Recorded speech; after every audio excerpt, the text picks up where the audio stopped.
I was halfway through pouring my morning coffee when my phone rang. My sister's name flashed on the screen. I picked up expecting something casual, maybe gossip, maybe a favor. Instead, her voice came sharp and cheerful. "I'm moving into your Lake Arrowhead house tomorrow. I already replaced the wallpaper, so send me $3,000 for it." The mug trembled in my hand, coffee spilling over my fingers. I laughed because what else could I do? But when she added Mom and Dad already said yes, something inside me cracked. And that's the moment I realized whatever this was, it wasn't about wallpaper anymore. When the call ended, I just stood there, phone still pressed against my ear, as the sound of the espresso machine hissed behind me. The smell of burnt coffee filled the kitchen, bitter and heavy. For a moment, I thought maybe I'd misheard her. Maybe it was one of Abigail's ridiculous jokes, the kind she used to pull when we were kids. But then the text came through a picture of my living room.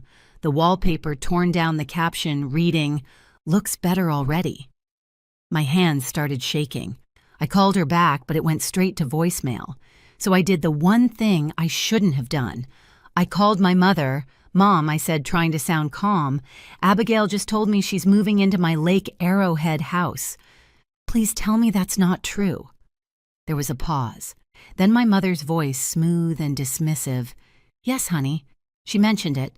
Things have been hard for her lately, and you're not using that house anyway. It just makes sense." I blinked, feeling something twist inside me. "You gave her permission?" "Well, your father and I agreed it's better than letting it sit empty. Families help each other, Hillary.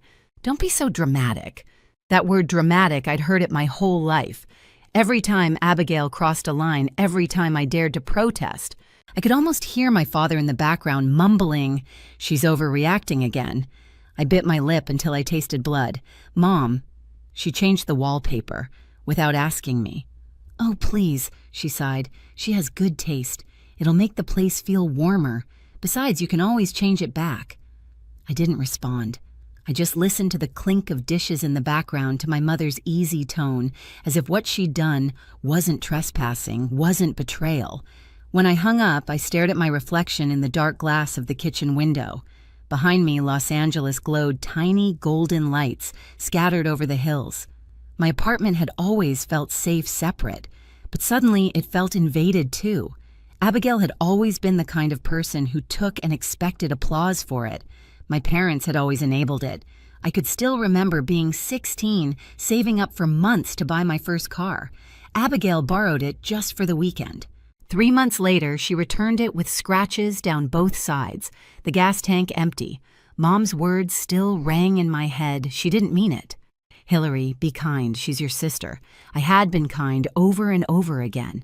But as I stared at the phone in my hand, seeing that unread text with the photo of my ruined living room, something changed. A slow, unfamiliar heat built in my chest. It wasn't shock anymore. It wasn't hurt.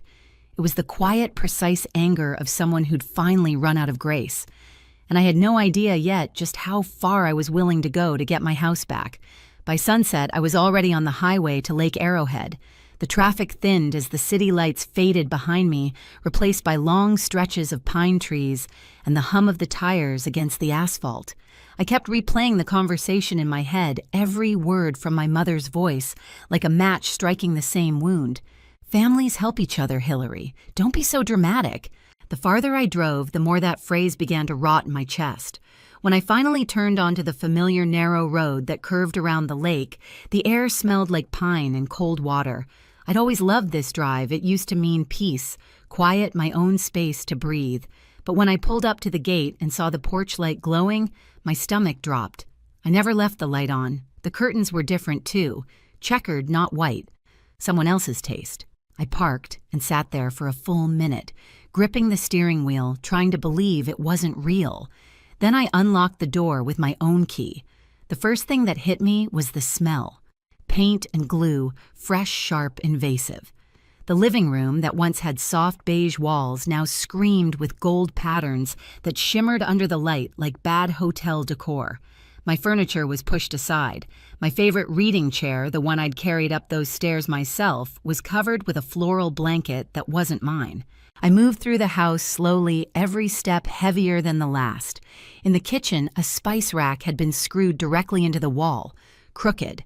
I ran my fingers along the drill holes. My hand came away dusty with white plaster. Then I went upstairs.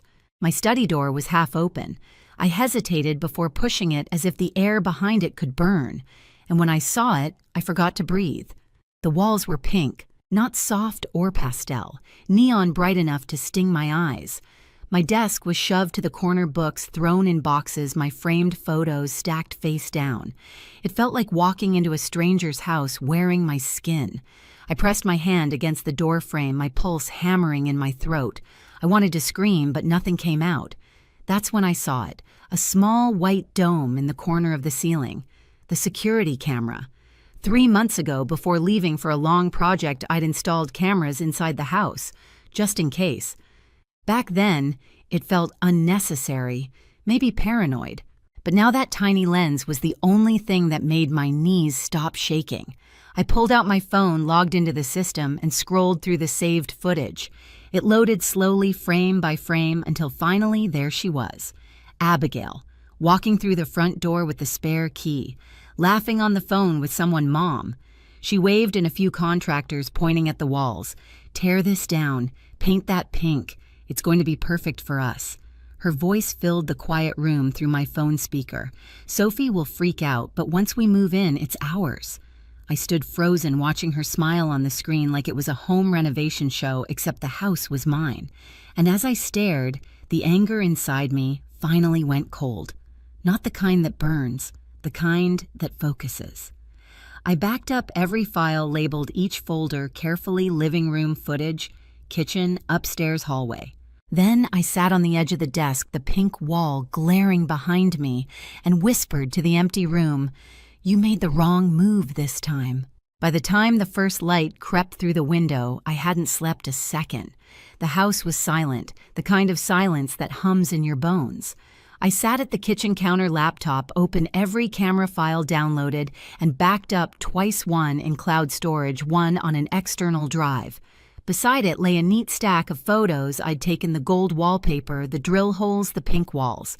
Each one labeled, each one evidence. At 8:15 a.m., I drove straight to downtown Los Angeles to the office of Mr. Walker, a real estate attorney I'd worked with before. He was known for being calm, almost too calm, the kind of man who never raised his voice but always won. When I walked in, he looked up from his desk, eyes narrowing at my expression. "Hillary," he said, "you look like someone who's about to burn down a building." "Not burn," I said quietly, setting the laptop on his desk. "Rebuild." He motioned for me to sit. "Tell me everything." I did. From the phone call to the wallpaper to my mother's words, families help each other. He didn't interrupt. Just listened, pen tapping lightly against a legal pad. When I finished, he leaned back in his chair. "Do you have proof they entered without permission?" I turned the laptop toward him and pressed play. The video filled the screen, Abigail opening my front door with the spare key, smiling for the contractors, giving orders like she owned the place. The sound was crisp. He watched for nearly a minute, then stopped the video and exhaled slowly. "This," he said, "isn't a family dispute. It's unlawful entry, property damage, and extortion." "She demanded payment for the renovation, correct?" $3,000, I replied, my voice steady. "She said I owed her." He scribbled something down. "Good. We'll file both a civil and a criminal complaint. Civil for damages, criminal for trespass and coercion." For a moment I just sat there, watching him write. The weight of the last 24 hours pressed against my ribs, but under it something else had begun to grow, a sense of control, of clarity. Mr. Walker looked up. "Are you sure you want to go through with this? Once we file, there's no taking it back. It'll destroy the family dynamic." I met his eyes. "There's nothing left to destroy." He nodded, once pulled a blank legal form from his drawer and began typing. The rhythmic click of the keys sounded almost musical, like punctuation to every boundary they'd crossed. As he typed, I glanced out the window.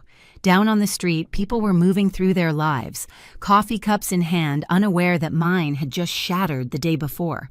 When he was done, he printed the papers, the machine humming steadily between us. He slid the first document toward me and said, "Sign here." I signed without hesitation. And for the first time in years, I didn't feel like the quiet sister who kept the peace. I felt like someone who'd finally drawn the line and dared them to cross it again. 3 days later, I drove back to Lake Arrowhead. The morning air was cold enough to sting my lungs, and the lake shimmered under a thin layer of fog. In front of the house sat an unfamiliar minivan stuffed with boxes and children's toys. My stomach tightened. They'd moved in. I parked behind them, stepped out, and stood for a second with my hands in my coat pockets, watching the smoke curl from the chimney of my own home. The key felt heavy in my hand as I unlocked the front door. They were all there. My parents on the sofa, Abigail at the counter, Ethan on his phone pretending not to see me. 4 sets of eyes turned toward me. Abigail was the first to speak. "Hillary, you're finally here. We were just talking about you." Her tone was light mocking. "You got the letter from your lawyer, right? What the hell is that about?" I closed the door behind me, calm. "It's about you breaking into my house." "Oh my God, are we really doing this?" she scoffed. "Mom and Dad said it was fine. You barely even use this place." Mom leaned forward. "Hillary, be reasonable. She needed help. You have so much. Why can't you just share?" I looked at her, at the woman who'd raised me to believe keeping peace mattered more than being respected. "Because it's mine." Dad's voice rumbled. "We're family. You're taking this too far. Withdraw that lawsuit right now." "No."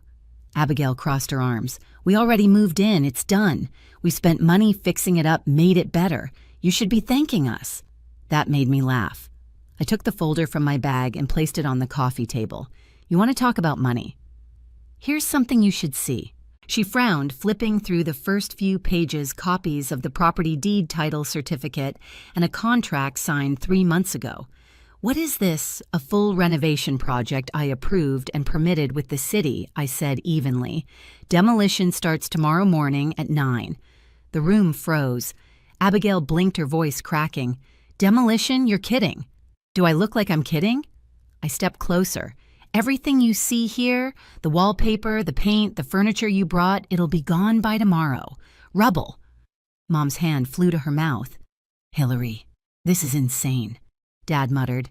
"You wouldn't dare. Watch me." Abigail's face turned red. "You can't just tear it down. I spent money on this place." "And that," I said softly, "is called a confession." Her jaw dropped. "You just admitted to altering and occupying private property without consent." I continued, each word slow and deliberate. "Every word is being recorded on my phone right now, and the police already have copies of the footage showing you walking in with the spare key giving orders to the contractors." Abigail's mouth opened, but no sound came out. That was when the knock came at the door. 2 uniformed officers stood outside their badges, catching the light. "Good morning. Is this the residence of Ms. Hillary Carter?" "Yes." I stepped aside.